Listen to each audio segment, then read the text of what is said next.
The Spartans. It were the greatest warriors of the ancient world. Their name still means tough soldier even 2,500 years after they existed. They were soldiers from the Greek city of Sparta, a place where the entire civilization was built around one single purpose, producing the most lethal human beings on the planet. Training started at age 7. It was called the agoge. Boys were deliberately starved, forced to fight each other constantly, and made to survive completely alone in the wild, with nothing but their instincts and whatever they could steal. Only the toughest made it to age 20. That was when you became a full soldier. They lived in military camps until age 30, training every single day while their wives ran the family home and their children grew up barely knowing their fathers. The Spartans controlled Greece for nearly 200 years. No one could fight better than them. At the Battle of Thermopylae in 480 BC, just 300 Spartans and 700 allies held back a Persian army of 150,000 men for 3 full days, killing around 20,000 enemy soldiers before finally being surrounded and wiped out. Roughly 95 enemy dead for every single Spartan lost. Their battle formation was nearly unbeatable. Shields locked together, long spears pointing forward, and not one single man breaking ranks. After losing 400 of their best men at the Battle of Leuctra in 371 BC, their warrior population collapsed from 8,000 to fewer than 1,000 in less than a century. The Persian Immortals. It had a name that was a weapon all by itself. They were 10,000 soldiers, and whenever one was killed or wounded, a replacement stepped in immediately, making them appear completely impossible to destroy to every enemy watching from across the battlefield. They were professional soldiers. Fighting was their full-time job, paid for entirely by the Persian state. They wore colorful robes over their armor, carried wicker shields and powerful composite bows, and moved with a discipline and uniformity that terrified everyone who saw them marching. Their logistics were extraordinary for the era. Ancient accounts describe them traveling with personal servants, camels loaded with food, and even their own women on campaign. No other ancient army kept its soldiers that comfortable while maintaining that level of battlefield effectiveness. At Thermopylae, even the Immortals could not break the Spartan line through direct assault. They only succeeded when a traitor revealed a mountain path, letting them attack from behind. Their core idea, a force that never visibly shrinks, influenced military organization for centuries after they were gone. The Roman legions. These were not just an army, they were a complete machine. A single legion had between 5,000 and 6,000 men who were not only trained killers, but also engineers, road builders, and administrators who could build a civilization wherever they marched. A Roman soldier marched 20 miles every single day. He carried 60 pounds of equipment the entire time. When he finally arrived at his destination, before he was allowed to rest, he built a fully fortified camp with walls, ditches, and watchtowers from scratch every single night. Their tactics were flexible in ways other armies could not replicate. At the Battle of Zama in 202 BC, Roman General Scipio deliberately left gaps in his lines to let Hannibal's war elephants charge through harmlessly, then snapped those gaps shut and destroyed one of the greatest armies in history. Discipline was enforced through decimation. 1 in every 10 soldiers in a failing unit executed by his own comrades. It was so psychologically devastating it was rarely needed more than once. The legions did not fall because a stronger enemy beat them. They collapsed because the empire ran out of money. The army filled with soldiers who had no loyalty to Rome, and the political system commanding them rotted from the inside out. War elephants. They were the ancient world's tank. For roughly 2,000 years across Asia, the Middle East, and North Africa, they were one of the most terrifying weapons any army could deploy. A fully grown war elephant weighs up to 7 tons, stands 4 meters tall, and charges at nearly 25 kilometers per hour. And against soldiers armed only with spears and swords, that charge was almost impossible to stop. Soldiers broke and ran from just the noise. They ran from the smell, from the ground shaking under their feet, and from the sheer impossibility of holding a line against something that enormous moving that fast. Elephants wore armored coverings, had iron-tipped tusks, and carried wooden towers on their backs from which archers fired down into enemy formations. But their greatest danger was also to their own side. When wounded or panicked, they turned and trampled their own soldiers, turning a weapon of terror into an uncontrollable catastrophe. The Vikings. These were Norse warriors who, between roughly 793 AD and 1100 AD, raided, traded, explored, and settled across an area stretching from North America all the way to Central Asia. Their reputation was not built on complex tactics or massive armies. It was built on speed, aggression, and the terrifying ability to appear somewhere, completely unexpected, and destroy it before any defense could organize. The Viking longship was the foundation of all their power, shallow enough to beach directly on coastlines, fast enough to outrun almost anything on the water, and large enough to carry 60 to 100 armed men. It made the Vikings capable of hitting targets that had never once considered themselves at risk. The raid on Lindisfarne in 793 AD shook the religious confidence of the entire Christian world overnight. It felt less like a military attack and more like divine punishment appearing without warning from the sea. Beyond raiding, Vikings settled Iceland and Greenland, and briefly reached North America at Lands aux Meadows.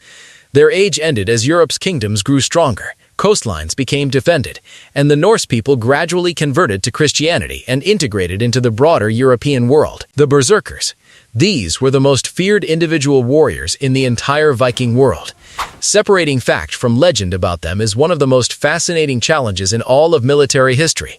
They appear in Norse sagas as warriors who entered battle in a state of uncontrolled, almost inhuman fury, impervious to pain, blind to fear, and capable of violence far beyond what ordinary men could sustain.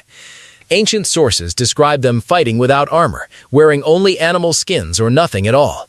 They bit their shields before charging, howled, and threw themselves into enemy formations with zero regard for their own survival, like men who had already decided they were dead. The word berserker likely comes from Old Norse words for bear and shirt, suggesting they wore bear skins as part of a ritual identification with the animal's rage. What is clear from multiple historical sources is that they were real. They were sent into the most dangerous parts of every battle, and enemy soldiers genuinely dreaded fighting them. Norwegian law eventually outlawed the berserker state, meaning their behavior was considered dangerous even by Viking standards. They faded from history as Scandinavia Christianized, since the church had no tolerance for warriors who drew power from pre-Christian rituals and animal spirits. The Knights Templar. They were founded in 1119 AD in Jerusalem. They started as a small group of French knights pledging to protect pilgrims. Within 50 years, they had become one of the most powerful military and financial organizations in the entire medieval world. Simultaneously, monks bound by religious vows and full-time professional warriors trained to fight without hesitation or retreat.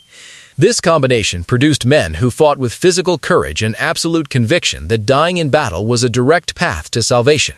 They had nothing to lose.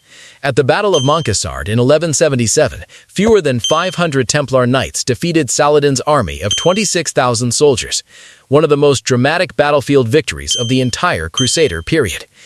Beyond war, the Templars developed an early version of the international banking system and accumulated enormous wealth.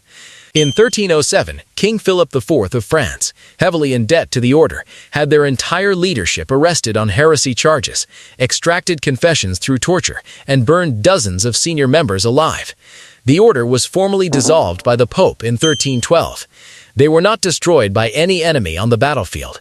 They were destroyed by the financial and political power they had accumulated off it. The samurai. They were Japan's warrior class for over 1,000 years. Their entire way of life was built around Bushido, the way of the warrior, demanding complete loyalty to their lord, fearlessness in battle, and an acceptance of death not as something to fear but as the natural outcome of a life lived with purpose. Their katana was made through a steel folding process, producing a blade both incredibly hard and surprisingly flexible, a combination Western sword makers of the same era could not reliably achieve. Training covered swordsmanship, archery on horseback, unarmed combat, calligraphy, poetry, and Buddhist meditation. The goal was not just to produce a better fighter. The goal was to produce a complete human being who was as sharp in mind as in battle.